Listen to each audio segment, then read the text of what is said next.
Michelle, Michelle and I went to go hang out at the guy's house, and they had a new roommate. And he came around, and he had a friend there, and he was so excited, which I thought was kind of weird, because he just got done having a picnic. Really weird.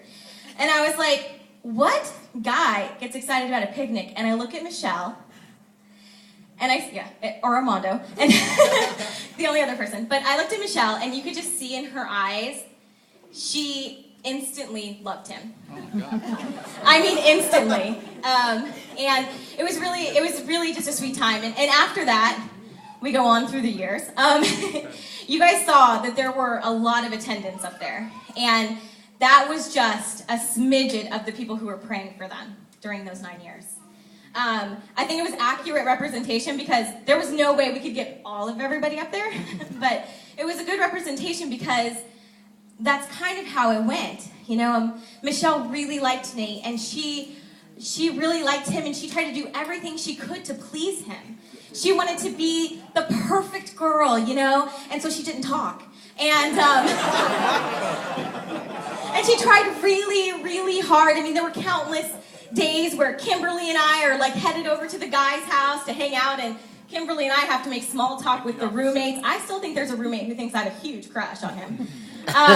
From all the times I've had to talk to him, I don't think he's here. You know, and then so Michelle's like, no, I know I need to follow God. I know that God has called me to orphans, and I'm going to do that. I'm going to pursue God. And so she stopped pursuing Nate and started pursuing God. And Nate was like, okay, all right. And, you know, he kind of liked the attention, I'm not going to lie.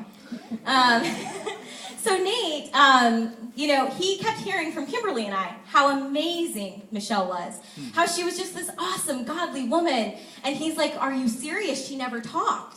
You know, I don't know. He had no idea. And so Nate's like, well, if she's as great as you say she is, I want to date her. So Nate writes her letters, you know, while she's in boot camp, and is like, you know, I think I want to pursue you, or, you know, and they, this whole thing, and Michelle kind of looks at Nate and goes, I'm going to India. So we continue on with our story, and so then there was a while where I, Erin, tried to pursue both of them together, to bring them together, and I had a whole ocean, okay? I had a whole ocean to deal with, and different cultures. I had a lot on my plate. And I think, you know, it was a great time. And during that time, because I was pursuing Nate for Michelle, that's awkward, I know, but to know me, it completely makes sense. And so I got to become very good friends with Nate, and I am so blessed that I did. I mean, he is an amazing friend, an amazing guy. And Michelle, who's just she's my best friend. So, I mean, it was just, sorry, girls. You know, it was just amazing that we were able to do all that. And then I think we all kind of gave up. You know, I don't want to say gave up, but we were all like, all right, we really have to we're just putting all of this in God's hands. And there's several girls around here who have scars on their knees from all the bloody knee praying and all those types of things. And, I mean, I think it was when we gave it over to God that God had an amazing plan, and he could actually do it because no one else was trying to get in his way. And I think that it is so much better that God brought them together, and he did such an amazing job, and we put our hope and our trust in God and what Christ was going to do in their lives. And we didn't know that he was going to bring them together. That was an extra added bonus.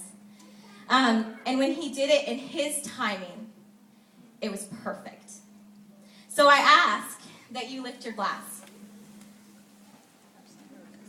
And I would like you to toast to Jesus, the author and perfecter of our faith, who through his power, by his grace, and for his glory, has brought this couple together.